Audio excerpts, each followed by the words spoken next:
So, our subject matter today, for anyone who might at some point be listening, is we're talking about a thing called the moral approach by my esteemed guest, Robert Landen.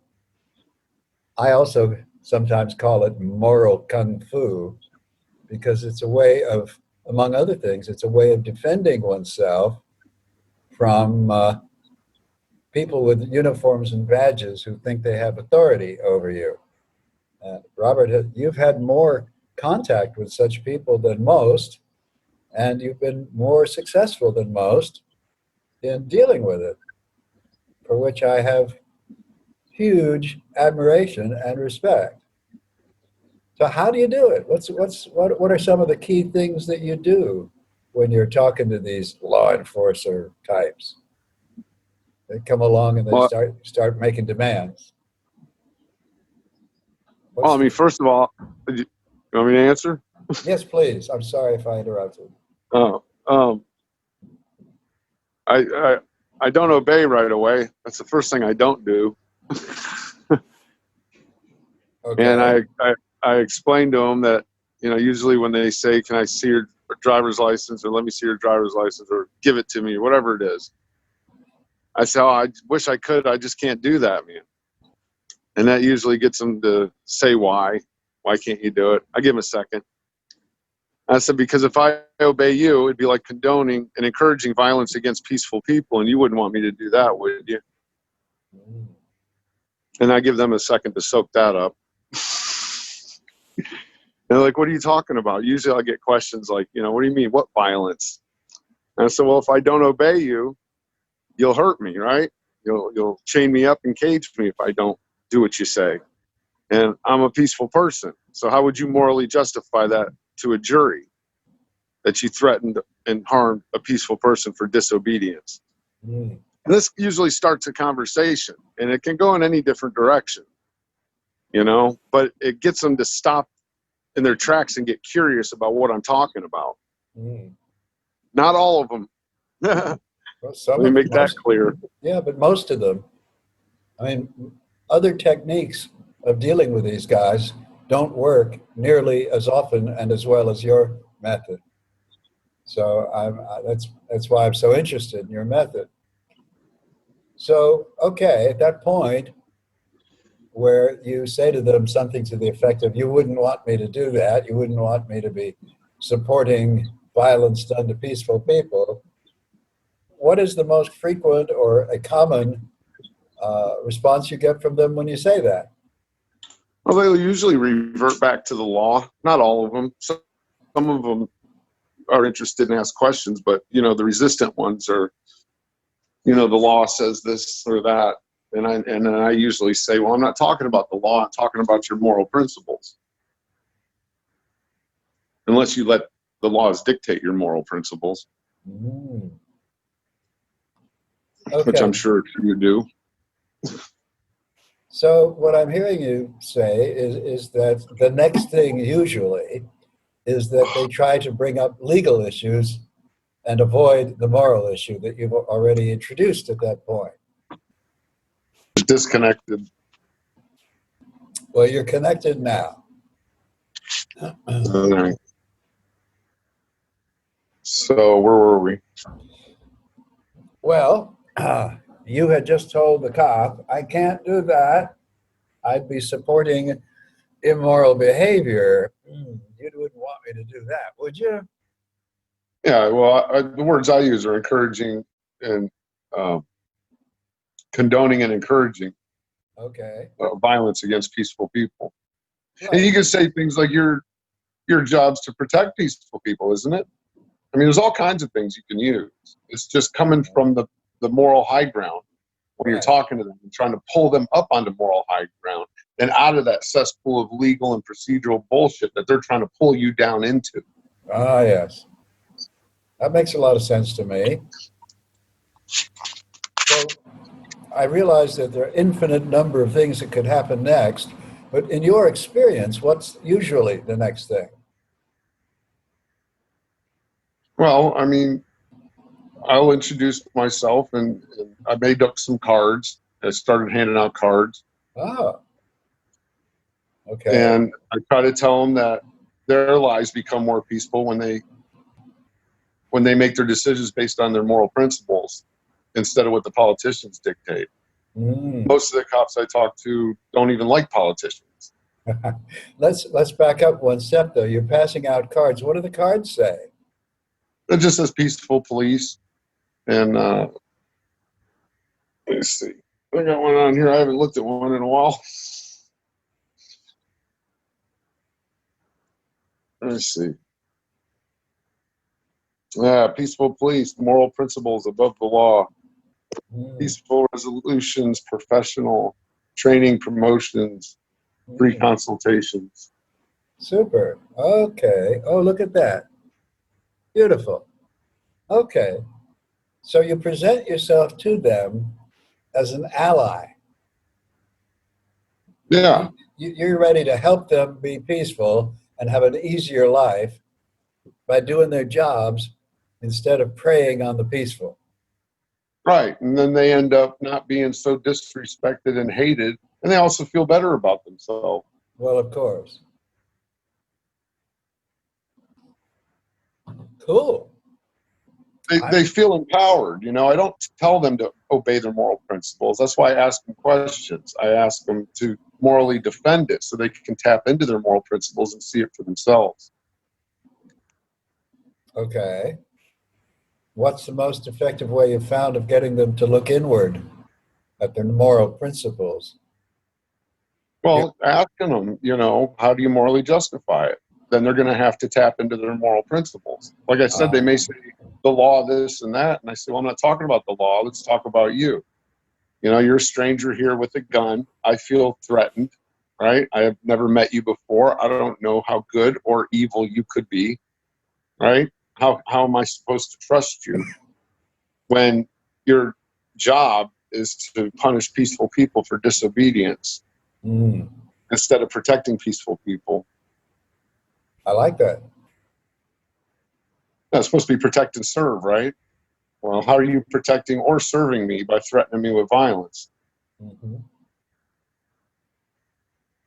So, if you were the cop and I said that to you, what would you be likely to say? Um, Why well, I should mean, I why should I trust you? You're threatening me with violence. You're carrying all those weapons. Oh, I see you've got a pistol, at least one pistol. You've got an asp and a taser and pepper spray. How can I trust you not to do violence to me, a peaceful person like me? What do you say, cop? I mean, I've had all kinds of responses. Like I said, it's all very personal after that, and it can go in any direction. But I mean, I've had some say that, well, you know, I'm trying to think of the ones that were hard sells. One Yeah. copy says, he says, moral principles are subjective. Everyone has different ideas of what moral principles are, right? Ah. And then I came back and said, well, I don't care about anybody else's moral principles. I only care about your moral principles. You're the one with the gun. I like that. That's good. All right. Really don't care what anyone else thinks right now. Do they ever go cross-eyed listening to you that way? Because I can see Yeah. where some of them would find that very confusing. They probably haven't even thought about moral principles since they were 5 years old in kindergarten. Isn't that Yeah. isn't that where most of them start learning their moral principles? Hey, Right. don't hit the other kids. Don't mess with their stuff, right? Kindergarten. Do you sometimes remind them of those early lessons? No, I don't want to. I don't really get into that. I don't want to talk to them. Telling's not selling. I'm more of getting them to see what's going on, and usually in the first dozen or so encounters I had, they were thankful. They were like, I never thought of it that way. I appreciate it. And they let me drive away with no license, no tag, no insurance, dark tinted windows. They let me break the laws because I make sense. You know, they can't morally defend it. That's a really important point, Robert. I'm really glad you brought that up. But they can't morally defend any of it. Exactly. Exactly. And that's really what counts, because morality, the only way you can justify having any laws at all is in support of morality, not in contradiction to morality. Right, yeah, they got laws against violent behavior. That's fine. I got no problem with those. It's just that they've had countless laws after that of all obedience, you know, pay and obey. And there are all these laws for peaceful people and controlling their lives. That's Right. not keeping the peace and serving. What is Right. how can you morally justify that? Exactly. I mean, make laws to punish violent people, but making laws to punish peaceful people, that's, you know, tyranny, right? Yes, I agree. I mean, I don't see any other way of looking at it. You know, these strangers in suits, these millionaires up thousands of miles away, writing up rules that never asking anybody for consent, applying them to everybody, and filling up their bank accounts. It's just craziness. Yes, that is the way it works today. You know, most of the people in prison never hurt anybody. They're in there for disobedience. If you look on the paperwork, it says injured party. It says the state of Florida, the state of New York, the state of wherever. That's their victim Yeah. because they disobeyed. Well, you know, how do you justify that? Doesn't that actually violate all kinds of principles that are supposed to apply in a courtroom situation? Yeah, Like, absolutely. like fairness and impartiality, and following procedures properly, obeying the court rules. And what I hear you suggesting, I think it's true, is that in the courtroom, the only people that are required to obey the rules are the victims, folks like you that wind up standing there defending yourself against these predatory individuals. Yeah, also, in court, you're supposed to have an opportunity to confront your accuser. Well, if your Exactly. accuser is the state, Right. put the state on the witness stand. I got some questions. Yeah. So, for instance, the cop that gave you the ticket, the prosecutor that is offering you a deal, he thinks or says, and the bailiffs who stand over you and threaten you, and the clerks who make sure they collect the money that the judge says you owe, and then the judge himself sitting up on that platform looking down at you, so you have to look up at him. They all work for the state. Their paychecks come from the same source. And who does that come from? Isn't it folks like you that are standing there getting fleeced by this totally illegal system? If they were really honest about the law, set aside the morality issue, if they were honest about the law, they'd have to shut the whole thing down because they're not obeying their own laws. Is that right? Well, they can't. They can't obey their own laws. It's not possible. I challenged jurisdiction for a year and a half. I went to court 25 times, I think we counted. And I simply asked for the prosecutor to meet his burden of proof and put the evidence on the table that proved that the code and the Constitution applied to me, establishing jurisdiction. Never did it. And 4 prosecutors failed to come up with a shred of evidence, and nothing there. Well, there isn't any, obviously. There is no such evidence. They make the whole thing up. They pretend that evidence exists, but they won't present it because it doesn't exist. They can't present it. It's impossible. And you're quite right. If you were actually facing your accuser, you would get to cross-examine the state. How do you do that?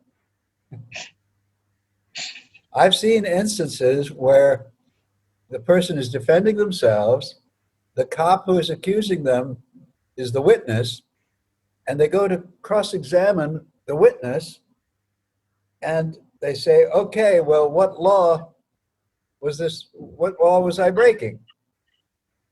And the judge interrupts and he says, "Oh, this witness is not required to know the law. You can't question him about the law that he supposedly was enforcing." What kind of justice and impartiality is that? It's ridiculous, isn't it? Well, it's kind of strange because, not strange, but asinine, I guess. The jury can ignore the law if they all agree, Yes. right? And who are jurors? Aren't they people picked at random? So if those people can Supposedly. ignore the law, then why can't everybody else? Well, the cops and judges certainly do. The prosecutors certainly ignore the law. Oh, yeah. Well, they wouldn't be able to function unless they did. Exactly. So, okay, so the gist, the core, the takeaway about your moral approach, as I understand it, is before you make yourself willing to discuss any legal issue, you bring up the moral issue and you confront them with that. How do you morally justify treating a peaceful person like me as if I were a violent criminal? Do I have it right? Right. Isn't that the core, the nut? Yeah, it works that way too. However you want to word it, as long as you get the point across. Exactly. Exactly. So is it true, Robert, as I suspect and believe, that more often than not, when you have defended yourself in this way, faced with a cop, they wind up thanking you for calling to their attention something that was obvious that they didn't see? Yeah, I like to put the peaceful option in front of them. That's the biggest problem I see today. Every time I see police encounters, and even the ones that are successful where they get them to walk away, Mm. no one ever brings up the peaceful option because it's always there. Every What? cop has discretion, and every cop can choose to walk away peacefully if they want to. Mm-hmm. And when a cop's on top of you trying to find something, you can say, look, there's a peaceful option here. And what I like about this is if they ignore, the peaceful option and choose the legal violent option, then that is actually evidence against them because they had an opportunity to be peaceful. And if you go, and I always train people to prepare to go to a jury. And then when you take something like that to the jury and say, look, he had to get him on the stand and ask him that same question in front of a jury, what's he going to say? It's my Yeah, job. It's my job to choose evil. What the fuck are you going to say? exactly. This is why I feel so emotionally connected to what you're doing, because it's so obvious, so simple, so straightforward, and so penetrating in terms of teaching someone to understand their own behavior in a way that is very effective. Because that's what you're doing. You're teaching these cops, prosecutors maybe, judges for sure, juries for sure. You're teaching them to reframe the issues that they're accustomed to. And, you know, when a painter changes the frame around his painting, it can change the meaning of the painting.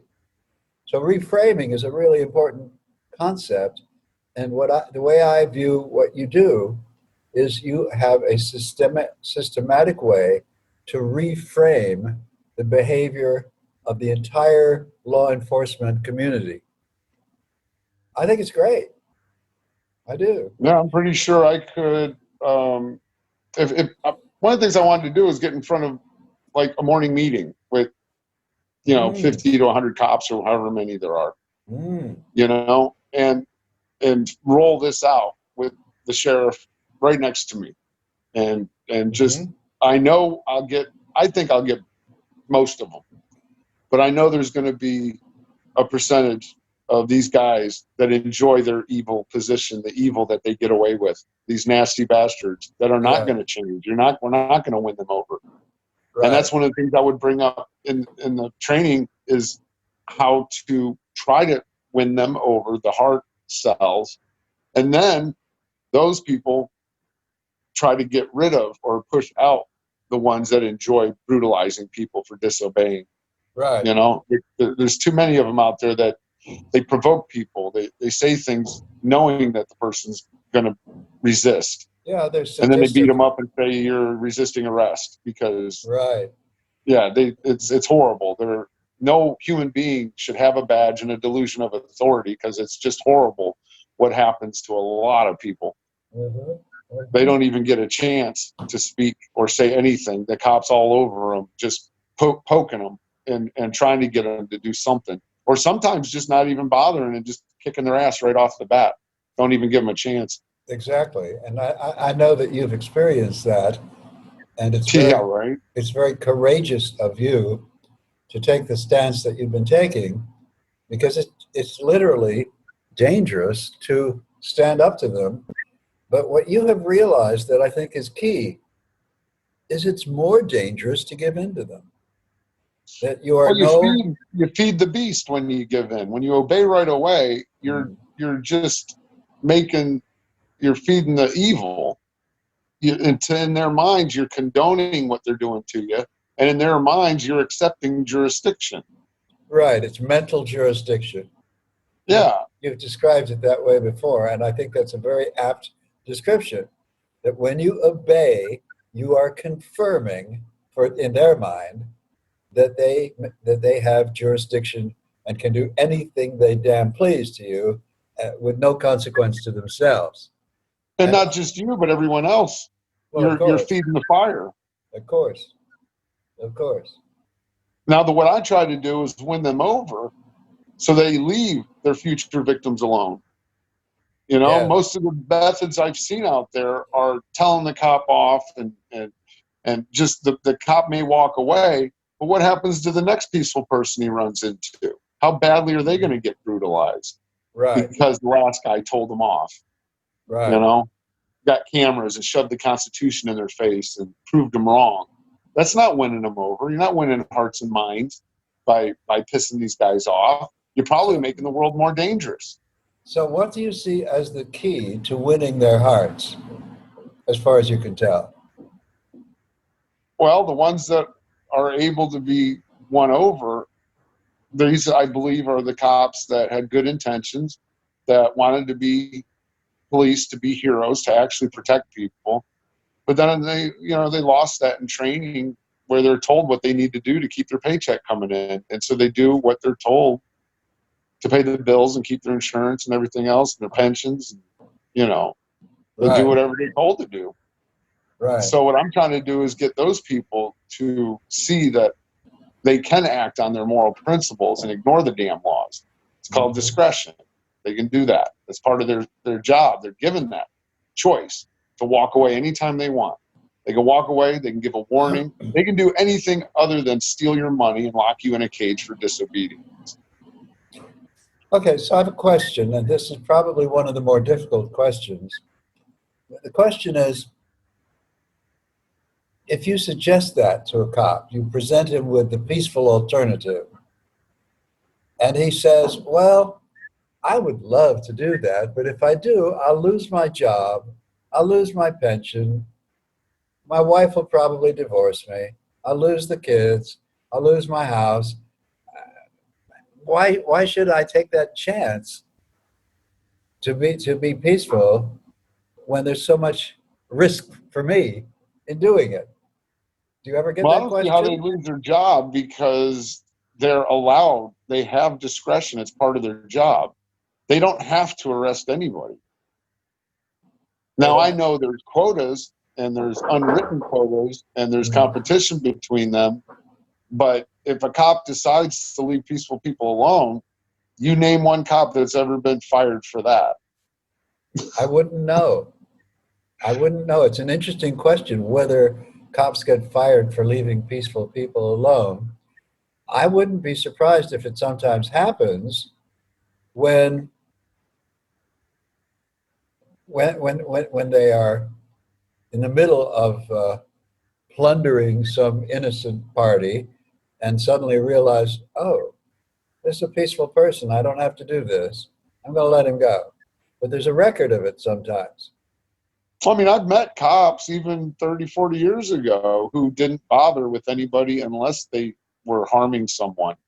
You know, back Ah, then it was more laid back and they didn't have to get involved. Like today, it's like they're eager to look for a reason to lock you in a cage. Whereas when I was a kid, they didn't want to lock anybody up. They wanted that's a you to good keep the point. peace and go home. That's a very good point, Robert. I think that's very important. That somehow, maybe it's the hiring practices, maybe it's the way these organizations, these police departments have changed the way they hire people because it makes more money for the department and for the state or the local government or the judge. They make more money if these guys are out there plundering the innocent. And that becomes Well, the yeah, that's why purpose. they have quotas, right? They want to bring in so much money. Exactly. They want the Exactly. cops competing with each other on how much money they can bring in, how many people they can lock up. Did you know, Robert, that if you look at the national averages, the average speeding ticket brings in something like, how much was it? $150. The average policeman who goes out and issues speeding tickets brings in $300,000 worth of fines for speeding alone each Good. year. That's the take of the average American cop, the take that he brings into the state. 300,000. This is why cops get so well paid.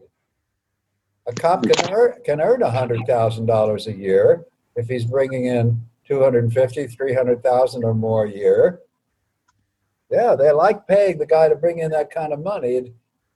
It means all kinds of goodies for the department. And ultimately, the judge is getting his salary from that. And so he cannot be unbiased and impartial because he's getting paid by the friggin' system that he's supposed to be impartially overseeing. Doesn't Yeah, work. they're bonded too, right? I mean, they get money every time they put people in prison. They get profits from the prison system. Hmm. They have incentive to lock people up. They got incentive to collect money, and they got incentive to put them in jail. And we're talking peaceful people. We're not Yes, talking about violent people. yes. In fact, there's a lot more money in arresting the peaceful than there is in arresting the violent. Did you know that the prison system that you just referred to costs the American public roughly $1 trillion a year? Half of it, roughly, is paid for in taxes, and the other half is paid for by the people being arrested and their families. If you are in prison and some relative wants to call you up on the phone, it might cost them $5 a minute for the phone call. There's a lot of money in having people locked up, and the public pays for it. No You know what really wonder. bothers me though is that they've got people, the public, you call it, most of them, they have them convinced and really passionate about harming and caging and brutalizing, putting people in jail and whatever, even murdering people who don't obey right away. You know, that I've seen comments all the time, and it's like, well, if the guy would have just gave his license, he wouldn't be beat up right now, or he wouldn't be dead right now. It's his fault for disobeying. That's what makes me sick is the support that they have for Yes, more violence. ordinary public folk. Yeah, they got people and they got the snitches out there, and they just cheer them on. You know, if they disobey, hurt them, beat them up. They deserve it. You don't want disobedient people here. I mean, it just makes me sick. Just sick. What do you think is the reason this is so? I mean, I believe you that it's so. How did that come about, do you think? Any ideas on Oh no, that? I haven't had a conversation with one of those psychos. I see the comments all the time. You know, if that guy had just obeyed, if he'd have just done this or that, you know, everything would have been fine as long as he was on his knees licking boots.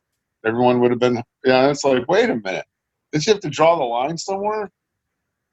I mean, you're just going to sit there and support somebody getting beat up because they a peaceful person, right? Somebody who didn't hurt anybody. Now, when I say peaceful person, I'm not saying they're not an asshole. I'm not saying they're not mouthy or a jerk. They just don't hurt other peaceful people. It's that simple. Right. So you take this peaceful person. I don't care if they're cursing or being a jerk, whatever. You know, they're going to morally justify harming that person and beating them because they resisted. They resisted my, commands or orders or decrees or whatever, dictates. Your violent impulses, your Well, sadistic impulses. what the cop? Yeah, the cop. A lot of them are sadistic. The ones that do the Oh, they're horrible. beating, Yeah, they're downright sadistic. evil. Yeah, they're Oh, sadistic as hell. I mean, they'll do things to get a reaction out of somebody so they can justify escalating their violence. Exactly. You know, if they want to move from threats to violence, all they got to do, sometimes they just give them an order they can't obey or conflicting orders. That happens a lot, right? They'll have Okay. one cop saying on your knees and the other one saying, hands behind your head, and the other one with your hands up. You're like, what do I do? And then the one you didn't obey shoots you. Right. Right. Multiple They're, choice. Which yeah, which thing do I obey? And of course, if there's even one that I don't obey, I get shot. right. Well, look at it this way. If the people got together, in a town and hired a private security company, would they tolerate that company coming by and ticketing them and fining them and threatening them and doing all the shit that they're doing to the peaceful people? No, you would hire a security company to protect you from violent people. I don't know any security company out there whose company rules include making sure peaceful people are obedient. Mhm. That's why I say if we really want to get rid of them, you open it to competition. You let other people come up with security services that compete with the police. And then, through the market, it'll phase out the police. They won't even be Yeah, able to right. survive. Nobody will want them. I Why get would it. you? Why And would no, you call 911 of a service that might come out and beat the shit out of you because you smell like pot when you can call a private company who doesn't give a crap what you do? right, right. So, Robert, what I'm hoping that we are going to accomplish is that we're going to have many of these conversations and share them with other people out there, because I think that you have more wisdom concerning the issue than anyone else I know. So I'm counting on you that we will continue making a series of videos, some of them more specific, more detailed, some of them answering specific questions, but Well, I all want to in, do training videos to train people. Exactly. I broke down what I do to about yeah, 30 points. yeah, And once you understand all 30 points, like the people I've taught, you're going to be like, wow, this is easy. Yeah, because now you understand there's a lot of sales in there, a lot of sales points. There's a lot of psychology in there, hmm points that you got to know, and some hostage negotiation skills you have to master. right, where you're the hostage. Yeah, right? I'm the You're the hostage, and hostage I'm going to do a little yourself, hostage negotiating here. Right. Well, right? I I mean, you think got to it's be careful. You're dealing with dangerous people that can get away with killing you. So you gotta, yeah, gotta know what you're doing. yeah. Well, I applaud that. I want to see that training happen. And I see that that's something that we're building toward. We're finding some friends, some allies who are going to be helping us to put together training programs. And that training program you're describing, I think is one of the most valuable things that we have to offer, because it gives a realistic hope of overcoming the training that police receive that results in their unmitigated violence. I don't know. I know that there are other approaches. I've studied a bunch of them, but what you are doing is the best approach I know by far, and I'll stake my reputation on that. You've You got know, the some. best part is that you can use those other approaches. Just you try my moral approach first. Try to pull them up on moral high ground first. You can still, if that doesn't work, you can get involved and challenge jurisdiction and play their Yeah, game. Just make yeah, it clear that you're only playing the game because you're under threat of violence. right. That's good. Yeah, and it makes sense. It totally makes sense. Well, That I way, when want. you get in front of the jury, you can say, look, the only reason I did this paperwork for them is because they threatened me with violence, a peaceful person. Now, how do you morally justify that?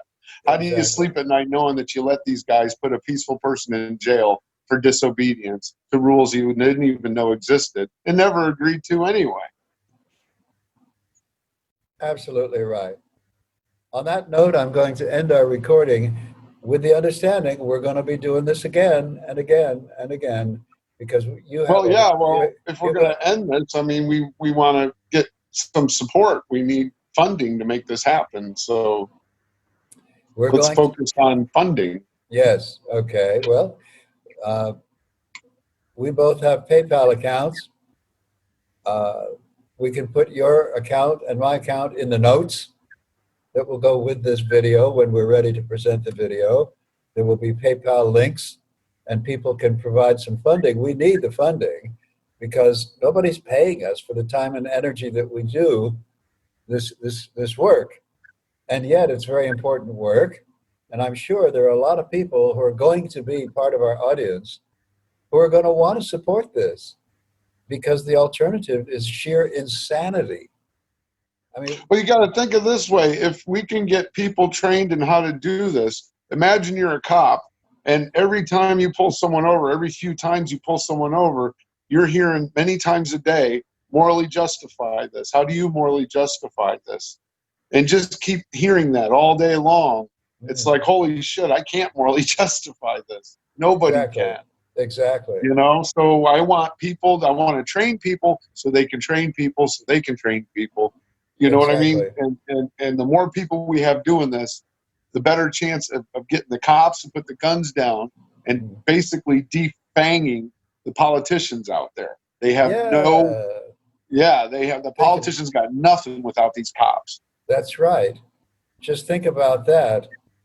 These politicians who go into office on a minor salary and become millionaires because of all of the corruption, Oh, yeah. they're not going to have that benefit anymore.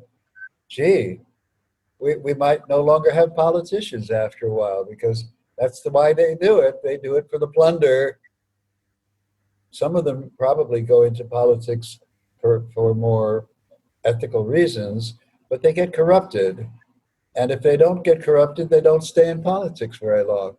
They get kicked out Yeah, I don't or really see a killed. place for them. I don't see a place for them at all, really. I mean, if you want somebody to manage the town or city's, you know, infrastructure or something like that, you don't need some guy coming up with new laws. And Right, right. right, you don't need somebody just sitting there constantly making new rules for everybody. And then there's thousands. We don't even know how many. You got city, state, Yeah, yeah. or wait, you got city, county, state, federal, international. There's so many laws. They're And so confusing. treaties. Yeah, I think Yeah, it's a buddy thing. They enjoy putting on a suit and sitting under a dome with their buddies while they write down their wet dreams and fantasies of what the laws should be. yeah, they're insane. They're if you and I sat there and did that and wrote rules and told people that they have to obey or we'll lock them in a cage and they got to pay our salaries, we would be considered insane. Call yourself a politician, all of a sudden it's acceptable. They are insane. We live in a free range insane asylum run by the inmates. Yeah. That's the world of today. And on that note, I'm going to end the recording and bid you adieu for this meeting.